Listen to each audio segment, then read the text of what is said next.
सर्दियों के आते ही हमारे ब्लड प्रेशर में एक किक आ जाती है। डाइट भी उसी तरह चल रही होती है, एक्सरसाइज भी कुछ लोग कर रहे होते हैं, लेकिन इसके बावजूद उनका एक सवाल होता है कि डॉक्टर साहब हमारी दवाई को चेंज कर दें, हमारी दवाई काम नहीं कर रही और हमारा ब्लड प्रेशर अब ज्यादा रहने लगा है। तो ऐसा क्यों होता है कि सर्दियों के आगाज के साथ ही आपको ब्लड प्रेशर की दवाई को बढ़ाने की जरूरत पड़ती है? तो आज मैं आपके साथ कुछ फैक्ट्स रिवील करने लगी हूँ कि ऐसा क्यों होता है और आप उसके लिए क्या कर सकते हैं। बिस्मिल्लाहिर्रहमानिर्रहीम, अस्सलाम वालेकुम। मैं हूँ डॉक्टर सबा, एक दफा फिर आपके साथ। उम्मीद है जनाब मेरी सारी यूट्यूब फैमिली बिल्कुल ठीक ठाक होगी। तो सर्दियों के आते ही कुदरत का एक निजाम है कि जब सर्दी बढ़ती है तो हमारी बॉडी में हीट कंजर्वेशन मैकेनिज्म एक दफे से एक्टिवेट हो जाता है। बॉडी हीट को रोकना चाहती है अपने जिस्म के अंदर, जिसके लिए वो क्या करती है कि हमारी जो ब्लड वेसल्स हैं और ये उनको सुकेड़ देती है, जिससे क्या होता है स्किन से लॉसेस खत्म होते हैं। लेकिन इसके साथ ही ओवरऑल बॉडी पे जो इफेक्ट आता है वो ये आता है कि आपकी खून की नालियां तंग हो जाती हैं, सिकुड़ जाती हैं, जिससे क्या होता है वेसोकंस्ट्रिक्शन, जिसको हम बोलते हैं कि ब्लड को आगे जाने के लिए थोड़ा ज्यादा प्रेशर जनरेट करना पड़ता है। जितना तंग पाइप होता है उतना ही ज्यादा प्रेशर लगता है पानी को उसमें से गुजरने के लिए। तो same as that with the blood vessel, कि ब्लड वेसल के साथ भी यही कुछ होता है। तो पहला फैक्टर ये है कि वेसोकंस्ट्रिक्शन की वजह से खून की नालियां तंग और उससे आपका बीपी बढ़ेगा। नंबर 2 फैक्टर जो आता है वो आता है विटामिन डी। अब विटामिन डी सर्दियों में वैसे ही कम है, हमारी वेदर क्वालिटी भी ऐसी नहीं है कि हमें जो है वो मिल सके। सर्दियों की वजह से हम खुद भी बाहर नहीं निकलते। तो नतीजा क्या होता है कि जब हम लो विटामिन डी पे जाते हैं तो हमारी वेसल्स की इलास्टिसिटी भी मुतासिर होती है, वेसल्स की डायलिटेशन भी मुतासिर होती है और उसके साथ ओवरऑल हार्मोनल इम्बैलेंस होता है, जिसकी वजह से आपका ब्लड प्रेशर जो है वो थोड़ा सा हाई साइड पे जाता है, यानी कि आपका कोर्टिसोल थोड़ा सा बढ़ता है अगर आप विटामिन डी प्रॉपर्ली नहीं लेते। थर्ड फैक्टर जो इसके साथ आता है वो आता है हाइड्रेशन। सर्दियों में चूंकि प्यास नहीं लगती, और प्यास नहीं लगती तो आप पानी नहीं पीते, और चूंकि रेगुलर हमारी हैबिट ही नहीं होती कि चाहे प्यास हो या ना हो तो हमें हाइड्रेशन लेनी है।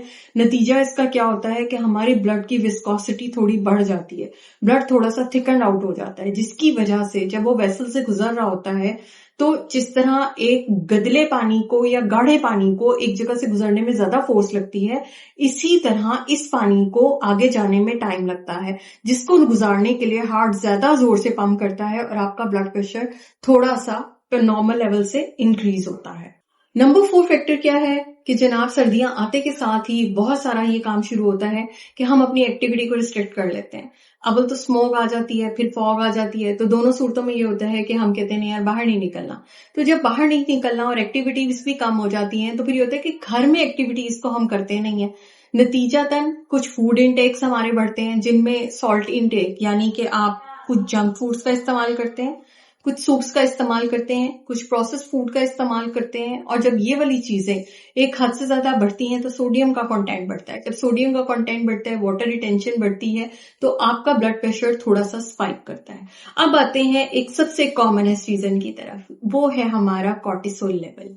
जब सर्दियां आती हैं तो हम एक छोटे से एनवायरमेंटल डिप्रेशन में जाते हैं, जिसको हम बोलते हैं सीजनल डिप्रेशन। नतीजा इसका क्या होता है कि हमारी बॉडी थोड़ा सा स्ट्रेस्ड हो जाती है, और जब स्ट्रेस होती है तो हमारी बॉडी के हार्मोन्स जो हैं वो थोड़ा सा उसको अपग्रेड करते हैं, जिसकी वजह से हमारे ब्लड प्रेशर में एक किक आती है।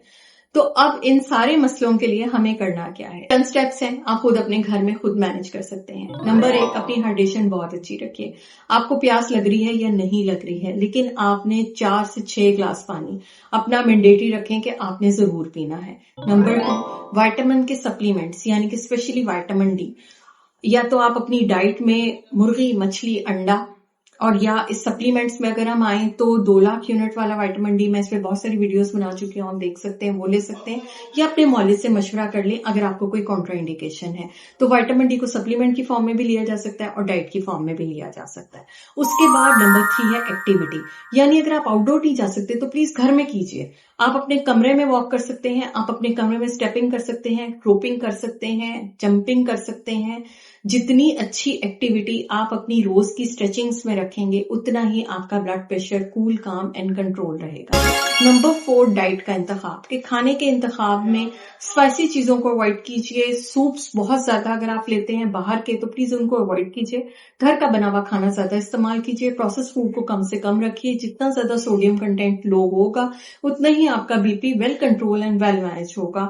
یہ چند چھوٹی چھوٹی گزارشات ہیں جو آپ کے لیے تھیں. آپ کے کوئی بھی سوال ہوں ویڈیو کے نیچے میرے سے پوچھ سکتے ہیں.